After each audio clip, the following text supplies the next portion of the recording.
Look, I opened this jar of rotten baby food, and well, a butterfly came out. Hmm. I wouldn't say it's very funny. Well, you're You laughing, know, so there's got to be something about it. well, it's just the way you put it. Welcome to the Comedians and Elevators podcast. I've got my guest Sawyer Smith here. Sawyer, say hi, introduce yourself, and tell us a little bit about yourself. Hey, my name's Sawyer Smith. I'm the creator of Black Tide Dead Bayou. It's a multi-franchise series, and I've got multiple arcs and seasons ready to go. I'm 31 years old, a father of two, just looking to make a life for myself in Hollywood. All right, sounds good. Well, are you ready to get started? Yes, sir. Listen, to my regular listeners, I know you don't like when at the beginning of these conversations I ask you to subscribe. None of us like it. I don't like saying it. I don't like it being in here. But it's frustrating. You know what else is frustrating? It's also frustrating when I look in the back end of the YouTube channel and I see that 56% of you that watch frequently haven't yet subscribed. And I know this because I see it in the comments section. You say things like, I didn't know I didn't subscribe. And that's actually what fuels the show. Basically, it's like you're making a donation to the show. So that's why I ask all the time, because it enables us to build and build and build. And we're going for the long term here. Hit the subscribe button and we'll continue to build this show for you. That's my promise. Thank you to all you guys that do subscribe. It means the world to me. All right. So the whole point of the podcast is to compare and contrast the comic versus the comedian. So I define the comic as any person telling funny jokes versus the comedian who's a funny person telling any jokes. So Sawyer, would you agree that you start as a comic and evolve into a comedian? Yeah, I'd say that. Yes, sir. No. All right, all right. So then here comes the first question. It's about the role of persona in comedy. So how much of the comedian's voice is a character versus their real self? How much? Say it again. How much of the comedian's voice is a character versus their real self? I'd say it's 50-50. I mean, it's just a persona that they put on. So, I mean, it comes from somewhere and it's grounded within some form of thing that they're going with. Hmm. So would you say that authenticity matters, or is illusion part of the magic? It's good to be authentic, but it's also good to be mysterious at the same time. I mean, you're building a character after all. So, Okay. So do you have a character that is both mysterious and authentic? yes, sir. Okay. Is it a secret? Oh, yeah, it's not going to be. Okay. Everybody's going to Gotcha. see soon enough. They'll see soon enough. Work in progress, work in progress. All right. So punching up versus punching down. So where do comics versus comedians stand on this? So let me put this in some historical context. Did a jealous medieval prince become the first comedian by killing the court jester? Beady, beady, beady, beady. Hmm. I wouldn't say it's very funny. Well, you're You laughing, know, so there's got to be something about it. well, it's just the way you put it. I mean, I guess he was being funny for killing somebody who was making everybody else laugh. I mean, guess that was his idea of being funny. That very British dry humor, it can get you sometimes. So would you say that the audience agreement with the comedian is a form of permission or alignment? An alignment, Alignment, not permission? maybe a little bit of both. Now that I think about it, Sure, sure. All right, cultural translation of comedy. So, how do jokes that work in one country bomb in another? everybody's got a different sense of humor. So, I mean, in different cultures. So, if you're here, you know, our sense of humor is going to be a little bit different than somebody, over in the UK or Africa or something like that because we all have different perspective on things. Okay, so is truth the meaning of facts? Yes. Okay, all right. So, would you say that comics are more universal while comedians are more culturally specific? Mm, comics are definitely more universal. All right, all right. So, crowd work versus crafted work. So, If comics riff like influencers in the comment section and comedians perform like in reaction videos, where's the sweet spot? Me personally, I'm more prone to crowd work. I mean, you're getting in, you're getting the audience something to participate with, you're building rapport, you're building, credibility and stuff like that. So, I Mhm. mean, I'm more leaning towards the crowd work side of things. So, what happens when a comic leans too much into crowd work? Mm. I mean, it just depends on the audience' personal taste, I suppose. If they're just there to see a show or if they're there, to be heard themselves, Hmm. I mean, it just all depends on that. Okay. So, what about when a comedian gets heckled? Heckled, huh? That's always a problem, ain't it? Well, maybe it's a solution to a different problem. Well, I guess it has its advantages and disadvantages. It all depends on how the comedian takes it. What about how the heckler dishes it? Ooh, Lord. Well, You've it's had coming some from a place of experiences, right? This is something you've seen before for sure. I can tell, right?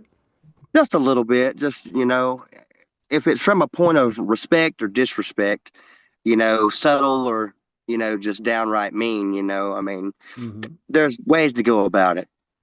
Okay. All right. Very important question. Advertising and self promotion. Who advertises themselves more? The comic, the comedian, or the magician? You know that place where you're not conscious and you're not sleeping either? That's your power bill to the electric company. Right here. I want us to be here with free energy, where the Wardenclyffe Tower meets the Eiffel Tower. But that's not where we are. We are here, where you've got the utility and you've got residential solar. Between these two, we know which one saves you money. This is where we can go in the meantime. But this is where I want us to be now, and this can be done now. So let me deputize you to represent DOSE, Department of Solar Efficiency, and let's get on the podcast and get the message out today. See you soon. Ooh, that's a tough one. The comic, the comedian, or the magician?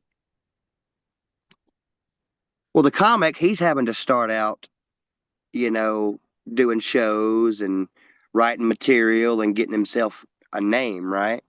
Mm-hmm. A comedian has already established himself within the community, so people know who he is. And a Okay. magician, uh, I don't know much about magic, to be honest with you. I mean, Well. I can't give you a straight answer on that. So is self promotion seen as selling out or is it necessary for survival? I'd say it's most definitely necessary for survival. Closed mouths don't get fed. If you're not Mm-hmm. willing to put yourself out there and get out of your comfort zone, you're not going to make it anywhere. Fair enough. All right. Censorship and offense. Does a comic avoid offense while a comedian courts it to prove a point, like a magician? Hmm. A comic I mean, he's a little bit more conscientious of what he's doing because he's Mm-hmm. really not established yet. He doesn't want to really make anybody mad or get blacklisted. So, and a comedian who's already established, so he doesn't really care. He's making his money either way, whether he offends anybody or not. Okay. So who survives better in a cancel culture environment? The comic, the comedian, the magician, or the mudslinger? Oh man, you got some really good questions, man. That's really thought out. Uh, Comic, comedian, the magician, the mudslinger. Who survives better? In a cancel culture environment. The mudslinger, because he's the one making everybody get canceled. So it's obvious. Yes, I would tend to agree. The guy that Yes. started it all is the one that can end it. And so he's in full control. So, timing and delivery, science or art? So, do comics rely more on structure and comedians more on rhythm and emotion? Hmm. I'd say they rely more on structure. Okay. And the comedians also on rhythm and emotion? Well, he's writing his material based off of that. Mm-hmm. Okay. So, laughter versus applause. So, are comics chasing laughs and comedians chasing applause breaks or a primetime Emmy that validate the message? I'd say they're chasing the Emmy and the applause and the laughs Okay. All right. I'll go with that one. because that's at the end of the day, you know, it's what they love to do and it's validation for the comedian, you know? So Mm-hmm. that's Yeah. where my standpoint is on that. All right. So, comedy is commentary. When does a comedian cross into being a philosopher or a preacher? Hmm. When does he cross from being a philosopher to a preacher? When it stops being about jokes and more on the lines of realism in real life. Mm-hmm. Okay. So, is that good or does that dilute the humor? I'd say it dilutes it, but it could also be good at the same time. It's a 50-50, depending on the delivery method. Oh, interesting. That sounds like you like a little dilute solution. So, right. All right. Now the elevator is opening up onto the metaverse level. You ready? Sure. All right, here we go. Board game Zoomcast, play versus performance. So, if comedy were a board game Zoomcast, are you competing as the colorist, adding tone, mood, and shading, or the Foley artist, building punchlines with soundscapes and timing? I'm going to go ahead and say the full artist because I want it to be complete. I want the world built. I want the theme set, the dialogue, the whole 9 yards. I want a very clear message to get across to my audience. Okay. So, does comedy work better when it's painted vividly or when it's orchestrated sonically? Okay. Vividly and sonically. By sonically, you mean well thought out and produced, or, and Sound? vividly, you like just on the spot, just, making it up as you go. I'd say more visual and audio. Hmm. Well, if you've got a routine, I would say personally, well thought out and scripted sonically. Okay. All right. So, here on the Comedians and Elevators podcast, we have a tradition where the previous guest asks a question for the next guest.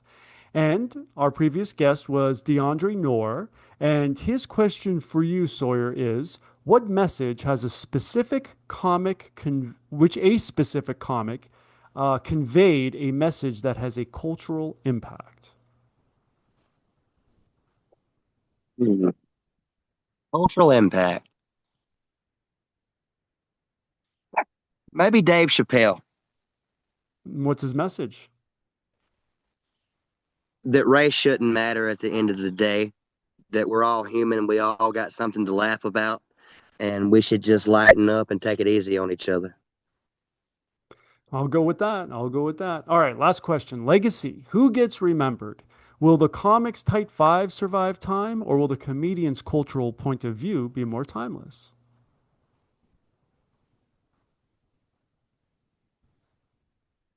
Hmm. You're very philosophical. At least I'm not preaching. Oh yeah. Let's see. Timeless. I'm gonna go with timeless. The comedian's Okay. timeless. Excellent. Excellent. Well, sorry, where can everybody find you online? You can find me on LinkedIn, Facebook, uh, TikTok, and YouTube. Just now Awesome. starting to get the grounds running on YouTube, but my biggest presence I'd say is on Facebook and TikTok and LinkedIn. All right. Very good. Well, Sawyer, thank you so much for being my guest. And everyone else, please like and subscribe. And we will see you in the next one. Thank you so much for having me.